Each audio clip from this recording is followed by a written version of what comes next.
আসসালামু আলাইকুম ওয়া রাহমাতুল্লাহি ওয়া বারাকাতুহু। প্রিয় দর্শক মণ্ডলী, আশা করছি আপনারা ভালো আছেন। তো আপনাদের মাঝে আজকে কিছু কথা বলার জন্য আসলাম।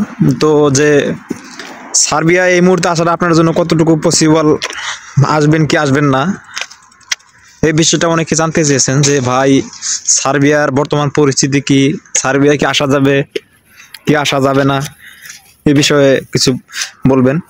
তো তাদের উদ্দেশ্যে মূলত আজকে ভিডিওটি করা।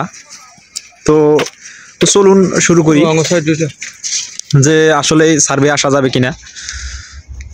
তো ভাই প্রথমত বলতে গেলে ফার্স্ট অফ অল যে সার্বিয়ায় ভালো মন্দ সবই কিন্তু আছে, এরকম না যে সবাই আসছে সবাই 100% সফল, এরকম না।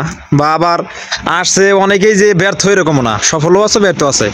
তো দুই দিক থেকে বলতে চাই যে প্রথমত বলি যে ভালো দিকটা, সার্বিয়ায় বর্তমান যারা আসছে বা গত দিনগুলোতে যারা আসছে, যারা মেইন কোম্পানিতে আসছে বা অনেক ভালো সাপ্লাই কোম্পানিগুলো আছে, আসার পর তারা ভালো একটা কোম্পানিতে জব করতেছে, যদিও সাপ্লাই কোম্পানি, তাও সব কিছু টোটাল বাদ দিয়ে দেখা যায় যে 60-70-80 হাজার টাকার মতো তারা ইনকাম করে। এটা সাধারণত কম না, অনেক ভালোই। আর মূলত আসলে যারা সার্বিয়ায় আসে তারা তো আসলে স্টে থাকার জন্য সার্বিয়া আসে না, তাদের নেক্সট প্ল্যান থাকে, এটা ট্রানজিট হিসাবে তারা ব্যবহার করে। সার্বিয়া 2-1 বছর থাকার পর অন্য জায়গায় চলে যায়, এরকম চিন্তা ভাবনা। তো আপনারা যদি এরকম চিন্তা ভাবনা থাকে যে সার্বিয়া আমরা স্টে থাকবো না, 2-1 বছর থাকার পর আমরা চলে যাবো অন্যরকম, তাহলে আপনারা সার্বিয়ায় আসতে পারেন। আমার মত থেকে আমি আপনাদের জানাতে চাই আপনারা আসতে পারেন। তো সার্বিয়ার শুধু যে ভালো এরকমও না, সার্বিয়া অনেকের জন্য একটু হুমকি স্বরূপও হতে পারে। যেমন ইদানিং আপনারা জানেন যে সাপ্লাই কোম্পানিতে কিন্তু অনেক লোক আসছে। তো সাপ্লাই কোম্পানিতে অনেক লোক আসার পর দেখা যাচ্ছে যে 1 মাস 2 মাস হয়ে গেছে, তাও তারা কাজ পাচ্ছে না।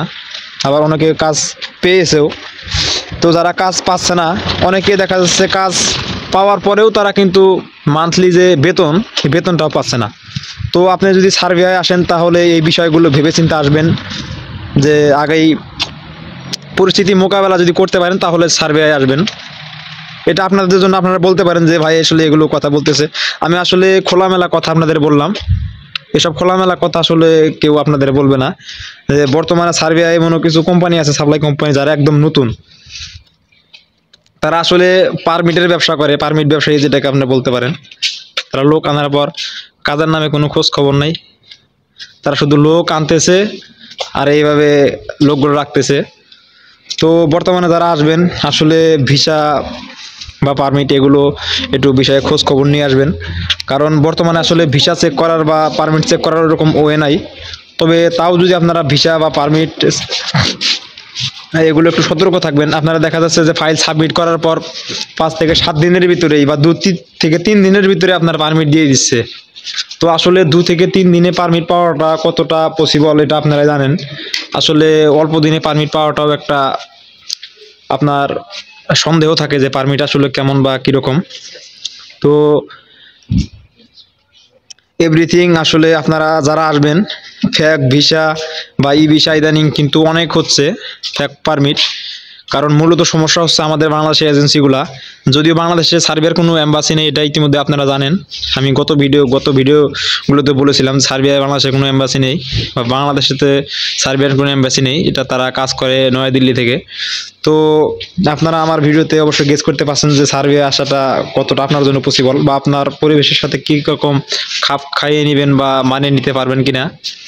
তো আশা করছি আমি যে কথাগুলো বললাম যে সুফল এবং কুফল, ভালো এবং মন্দ দিক দুটাই বলছি। তো এগুলো আপনারা নিজে নিজে জাস্টিফাই করে দেখবেন যে আসলে সার্বিয়ায় আপনি আসতে পারবেন কিনা।